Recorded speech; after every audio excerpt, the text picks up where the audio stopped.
এবারের ভোটে আপনাকে মানুষ কেন বেছে নেবে?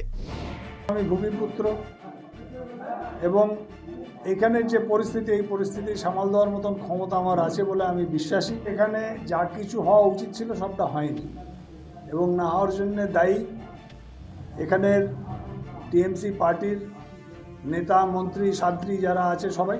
আমি মানুষের পাশে সবসময় থাকি, মানুষের সুখ দুঃখের সঙ্গে থাকি সবসময়।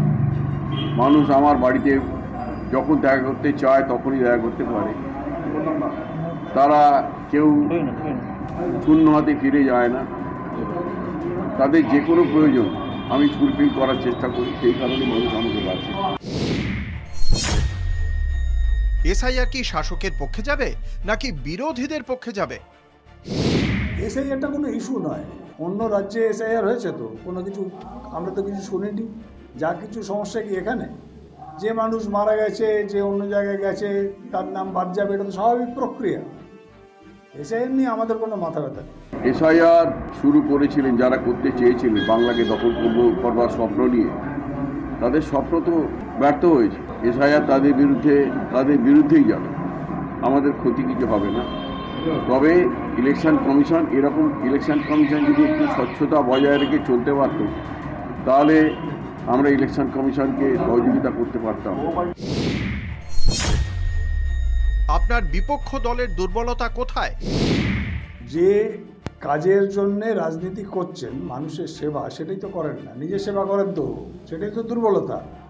আজকে 14 বছর ধরে আমাদের এই যে মিউনিসিপ্যাল কর্পোরেশন, এই মিউনিসিপ্যাল কর্পোরেশনের কোনো কাজই হচ্ছে না, নির্বাচন হচ্ছে না। ওনারা অনেক ধরনের যুক্তি দিচ্ছেন, যে যুক্তির কোনো মানে হয় না।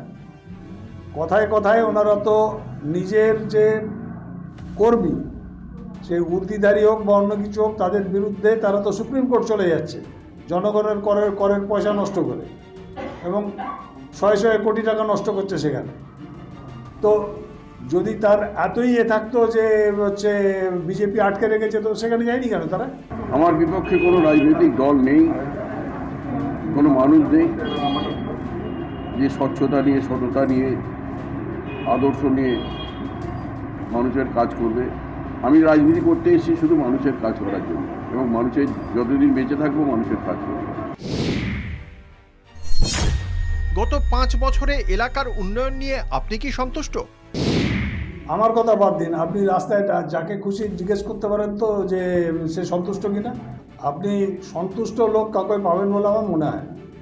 আমাদের এই যে এলাকায় আমি বসে আমি আপনাকে ইন্টারভিউ দিচ্ছি, এই এলাকায় প্রত্যেক বাড়িতে জন্ডিস হচ্ছে খাবার জলের সমস্যার জন্য, এবং অনেক লোককে নার্সিংহোম বা হাসপাতালে ভর্তি হতে হয়েছে। এই পরিস্থিতি কেন হয়? সর্বক্ষেত্রে সন্তুষ্ট না হলেও আমি চেষ্টা করেছি উন্নয়ন করার হাওড়া শহরে। বিধায়ক নির্বাচিত হলে এই এলাকার মানুষকে আপনি কি প্রতিশ্রুতি দেবেন? এখানে হাওড়া শহরে যে বড় অসুবিধে, সেটা হচ্ছে যে আমাদের যানবাহন যাতায়াত এর একটা অসুবিধা আছে, এরও বিহিত হওয়া দরকার।